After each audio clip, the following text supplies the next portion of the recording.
T-minus 1 minute and counting to the launch of Space Shuttle Discovery.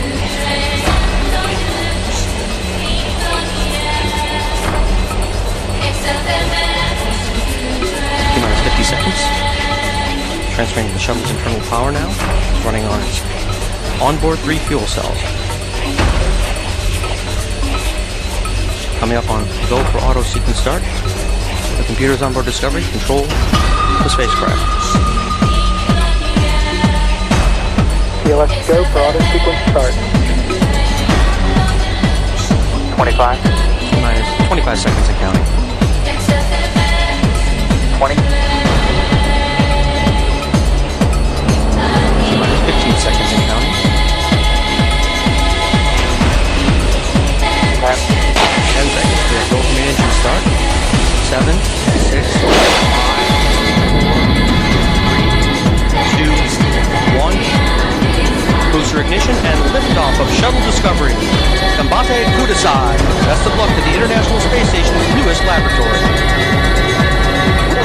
Discovery, all program. Roger, roll, Discovery. Houston now controlling the flight of Discovery, a man-made rising sun on behalf of Japan. Discovery on the proper alignment, heads down, wings level for the 8.5-minute ride to orbit. 4.5 million pounds of hardware and humans taking aim on the International Space Station.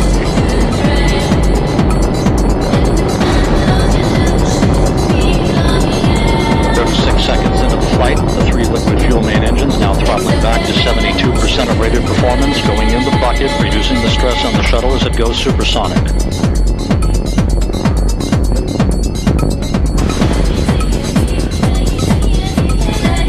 Discovery already 5 miles in altitude, 8.5 miles downrange, traveling almost 1,000 miles an hour. Discovery Houston, go at throttle up. Roger, throttle up. Throttle up call acknowledged by Commander Mark Kelly, joined on the flight deck by pilot Ken Ham, flight engineer Ron Guerin, and mission specialist Karen Nyberg. Down on the middeck are Mike Fossum, Aki Hoshide, and Greg Shamatov, heading for a half year on the International Space Station.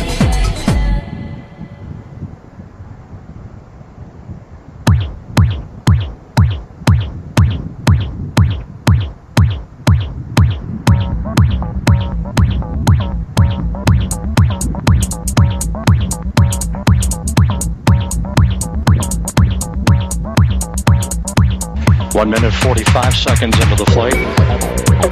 Discovery 22 miles in altitude, 23 miles downrange, standing by for solid rocket booster separation.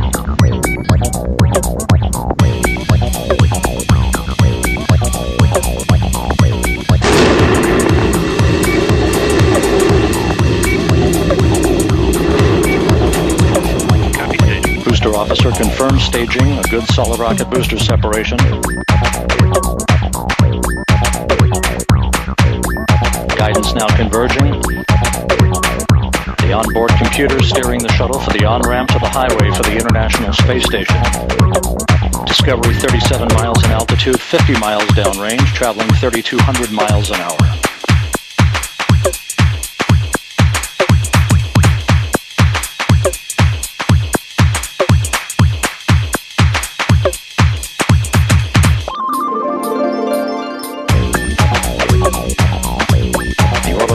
System engines have ignited, providing Discovery with a burst of power for the next 2 minutes 15 seconds.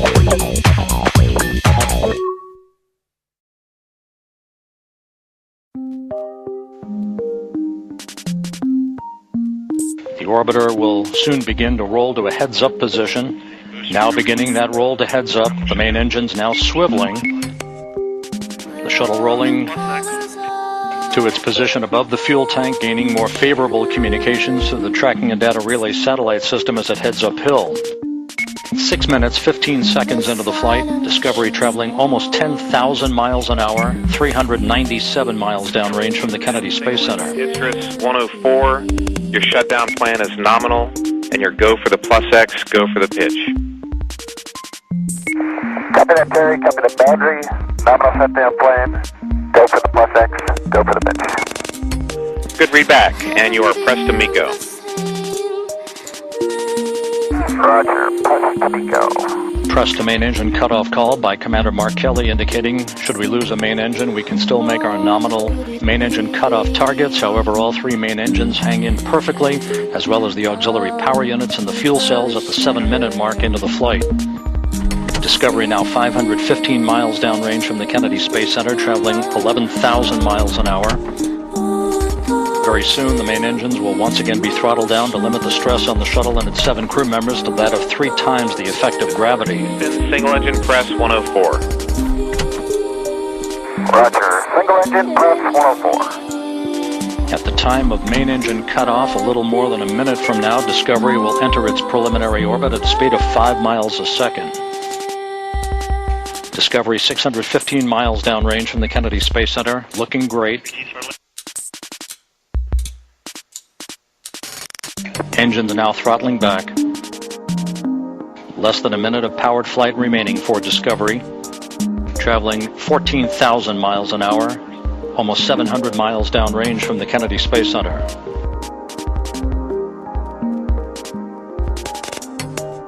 The place we call our soul.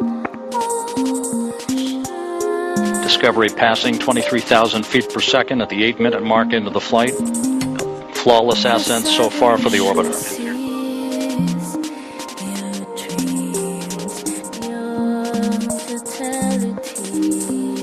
Standing by for main engine cutoff. That'll be followed a few seconds later by the separation of the external fuel tank.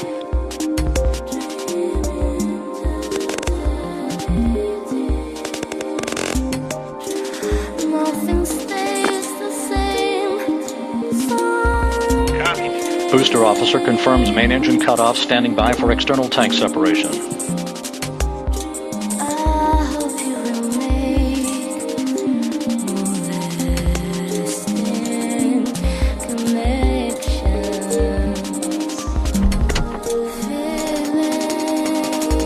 External tank separation confirmed. Discovery now in its preliminary orbit. The centerpiece of Japanese space science, Kibo, completing the first leg of its journey to the International Space Station.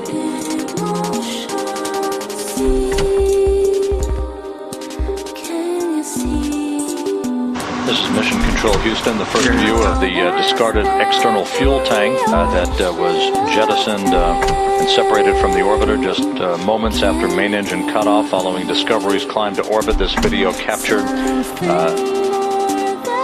by mission specialist Karen Nyberg at the same time that crewmate Mike Fossum was taking digital still pictures of the tank.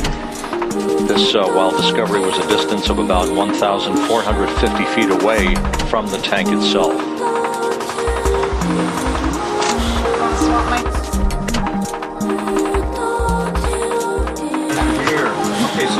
And back inside the flight deck of Discovery, Ron Guerin now looking over the shoulder of Commander Mark Kelly, and the camera will swing around to take a look at pilot Ken Ham in a moment, as the crew, just moments after reaching orbit, went into its post-insertion checklist.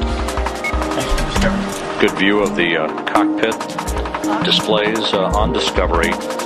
Again, this video shot yesterday, just moments after the orbiter reached its preliminary destination in orbit in pursuit of the International Space Station. Hey, Mike.